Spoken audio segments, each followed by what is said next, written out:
नमस्कार, मैं आशुतोष और आप देख रहे हैं सोशल संवाद। आज हमारे साथ रवि पीटर जी हैं, जो छात्रों के साथ 18-19 दिनों से लगातार उनके कदम से कदम मिला के चलने का काम कर रहे हैं और उनकी मांगों को लेकर संघर्षशील हैं। इनसे आज हम बात करेंगे और आज हमारे दर्शकों को भी पूरी सारी कहानी को ये खुलकर हमारे सोशल संवाद के माध्यम से बताने का काम करेंगे। रवि, सोशल संवाद का बहुत बहुत स्वागत। बहुत बहुत धन्यवाद आप सभी श्रोतागण को।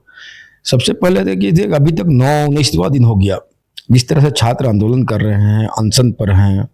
इसके बाद विधानसभा जो मार्च 10 तारीख को हुआ था, वहाँ पर देखिए कि छात्रों पर लाठी चार्ज की गई और कुछ छात्राएं भी थी, वो पुरुष पुलिस द्वारा उन्हें पीटा गया।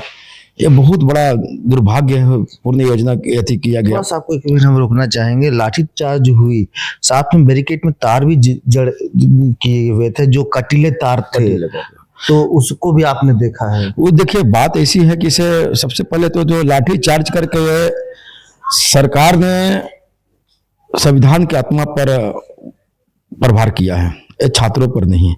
और दूसरी बार कटीले तारों से रोककर छात्र की आवाज को दबाना चाह रही थी सरकार।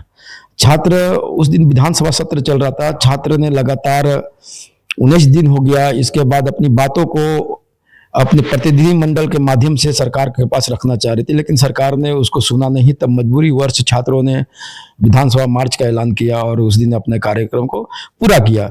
अभी मालूम होना चाहिए कि झारखंड में झारखंड मुक्ति मोर्चा, नेशनल कांग्रेस और माले और आरजेडी का सरकार वहां पर है। सबसे पहली बात है कि इसे कांग्रेस पार्टी के जो युवा जो नेतृत्व करता है राहुल गांधी, वो हमेशा बात करते हैं भारत जोड़ो की बात करते हैं, संविधान की बात करते हैं, यहाँ तक कि इसे वो हमेशा जोड़ने और बात करते हैं, मोहब्बत की दुकान की बात करते हैं। सबसे बड़ी बात मोहब्बत की दुकान, जो छात्रों पर जो लाठी चार्ज की गई, कांटेदार तार लगाए गए हैं, तो वो कौन सी मोहब्बत थी? क्या राहुल गांधी की यही मोहब्बत है? और संविधान की बात करते हैं तो छात्र जब आंदोलन कर रहे हैं, इतने दिन से भूख अनशन पर है, तो अभी तक देखिए कि संविधान में क्या कहता है कि जब कोई भी व्यक्ति, जब कोई भी संगठन, जब छात्र चाहे कोई भी व्यक्ति अगर आंदोलन कर रहे हैं तो संविधान में कहता है कि सरकार उनकी बातों को माना जाए, सुना जाए।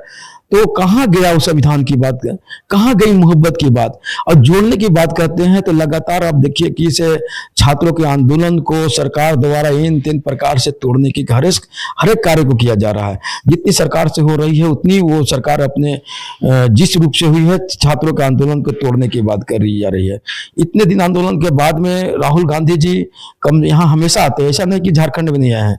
हम तो राहुल गांधी से ही करेंगे कि से आदिवासी क्षेत्र है, पश्चिमी क्षेत्र है, तो इसलिए आप नहीं आ रहे हैं क्या? तो अगर वोट लेने में यदि आपको कोई यहाँ पर आदिवासियों के मूलवासियों से कोई दिक्कत नहीं है, तो आपको उनकी आवाज में साथ देने में आपको कौन सा ऐसा मतलब प्रॉब्लम या समस्या आ रही है? तो यहाँ पर झारखंड में कांग्रेस द्वारा जो मोहब्बत की दुकान और संविधान की बात, जोड़ने की बात, सब यहाँ फेल हो गई है।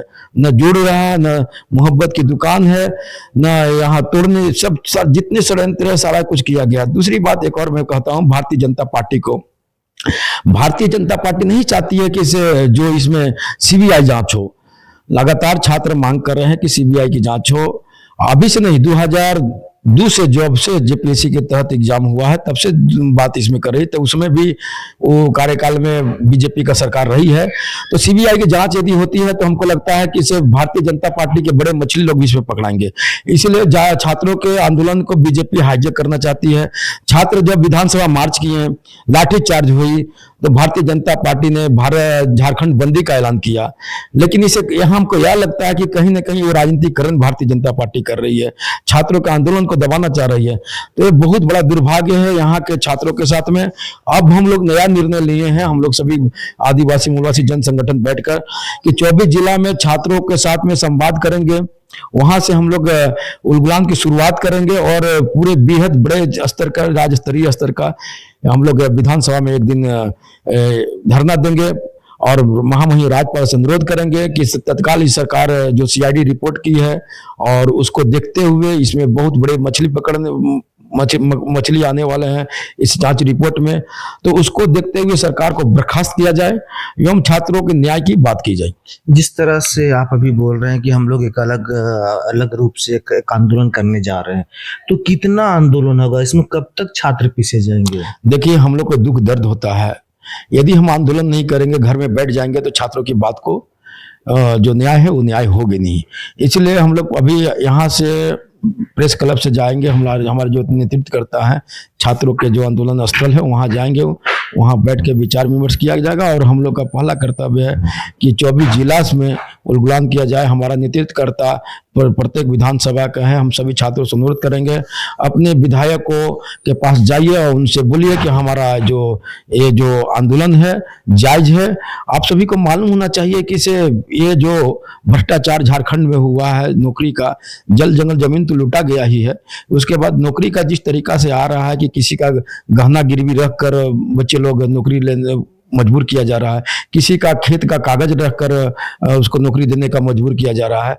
तो ये जब ऐसे भ्रष्टाचारी जब नौकरी प्राप्त करके आएंगे तो झारखंड स्वस्थ और सुंदर नहीं होगा। एक बात मैं और कहना चाहता हूं कि हेमंत सोरेन गुरु जी का पुत्र हो सकते हैं, एक पुत्र हो सकते हैं, लेकिन हमको तो लगता है कि विचारों से, उनके सिद्धांतों से वो पुत्र नहीं है। आज जो आंदोलन कर रहे हैं छात्र, हमको लगता है कि सब गुरु जी का पुत्र समान ही है, क्योंकि गुरु जी का विचारों से वो पुत्र समान है।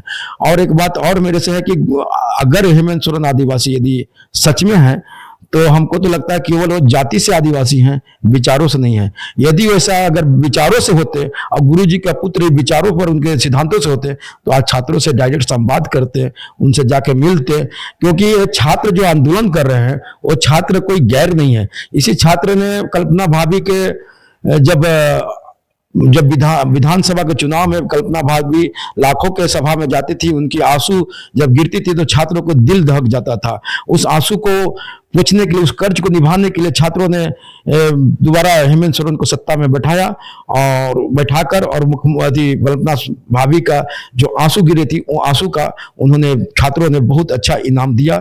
तो उस इनाम के बदले अभी क्या है कि छात्रों पर लाठीचार्ज हो रही है। तो एक बात और मैं कहना चाहता हूं कि कल्पना भाभी को छात्रों के पास आना चाहिए, बातचीत करना चाहिए, क्योंकि दोबारा हेमंत सोरेन को लाने में कल्पना सोरेन का बहुत बड़ा योगदान है। और कल्पना सोरेन के जो आंसू गिर रही थी, उस आंसू का कर्तव्य इस नौजवानों ने बहुत बखूबी से निभाया है। इसी वही आंसू का लगता है कल रात को सिला उनको मिला क्या, जो आधी रात के बाद प्रशासन के उच्च अधिकारी जाते हैं और उनको बलपूर्वक हटाने का प्रयास करते हैं। क्या आधी रात के बाद बच्चों को जाके धरना स्थल से हटाना कहाँ तक उचित है? ये बहुत दुर्भाग्य है, बहुत बड़ा दुर्भाग्य। जितनी निंदा की जाए वो कम पड़ेगी। हम तो एक चीज और कहना चाहते हैं कि इसको सीबीआई तत्काल से तत्काल सीबीआई के हाथों में देना चाहिए, ईडी के हाथों में देना चाहिए।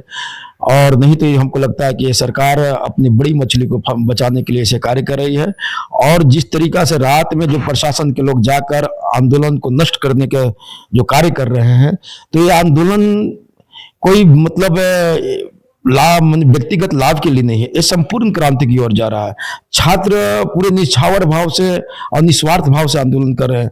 छात्रों के पास अब एक विकल्प बचा हुआ है कि छात्र, एक तरफ उनको मतलब मृत्यु दिखाई देती है, एक तरफ उनकी भविष्य दिखाई देती है। तो उस भविष्य में संघर्ष दिखाई देती है, तो छात्र अपने भविष्य को उज्जवल करने के लिए संघर्ष करते रहेंगे, क्योंकि झारखंड हमेशा संघर्ष की धरती रही है और संघर्ष को ये छात्र हमेशा उसको पकड़ेंगे और उस राह पर चलने का हमेशा करते भी। आज आंदोलन का 19 दिन हो चुका, कब तक ये रहेंगे और आप लोग का अगला कदम क्या होगा? यही तो बड़ा दुर्भाग्य है कि 19 दिन भूखे हड़ताल में भी बच्चे लोग हैं, बच्चियां लोग हैं, लगातार हॉस्पिटल में भर्ती हो रहे हैं। कोई सरकार के मंत्री कहते हैं लाठीचार्ज नहीं हुआ है। तो कम से कम इतने हम तो बोलेंगे कि इसे छात्रों के साथ में इस तरह का दुर्व्यवहार नहीं करना चाहिए। आप जनप्रतिनिधि है, आपको जनता ने चुनकर भेजा है। आप राजसत्ता तानाशाही यहाँ नहीं चल रही है। राजसत्ता के में भी राजाओं का जो उत्तराधिकारी होते थे या राजा होते थे, वो इस तरह से अपने जनता के हित की बात करते थे।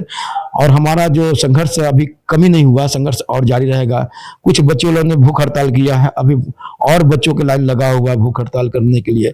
जब तक इस बच्चों को जो मांग है कि जेपीएससी का जो परीक्षा हुई है, पीटी परीक्षा बैकलॉग है 13-14 का, वो रद्द किया जाए। इसके बाद जेएसएससी सीजीएल का जो एग्जाम हुआ उसमें पूरी तरह से भ्रष्टाचार हुआ है।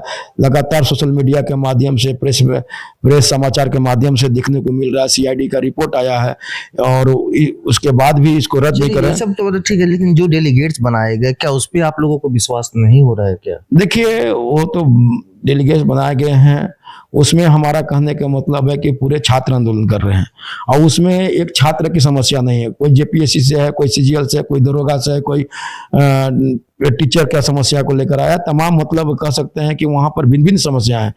तो डेलीगेट से नहीं होगा, 5 आदमी 10 आदमी को बनाकर वो हमको लगता है कि चेहरा चमकाने से नहीं होगा। हमारा यही है कि इसे छात्र आंदोलन कर रहे हैं, छात्र इस राजनीति को आगे बढ़ाने में, इसको सत्ता में लाने में सरकार को बहुत महत्वपूर्ण योगदान निभाया है। तो हम यही मांग करेंगे कि जो सरकार के प्रतिनिधि मंडल है या सरकार खुद हेमंत सोरेन जी हैं, तो छात्रों के बीच में आकर उस बात को रखेंगे तो हमको लगता है कि बात बनेगी, अन्यथा बात और ऊपर की ओर जाएगी, उलगुलान जारी रहेगा।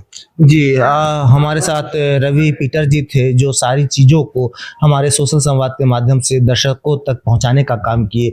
और भी बाकी तमाम खबरों के लिए आप हमारे सोशल संवाद से बने रहिए। सहयोगी मनीषा के साथ मैं आशुतोष कुमार रंजन।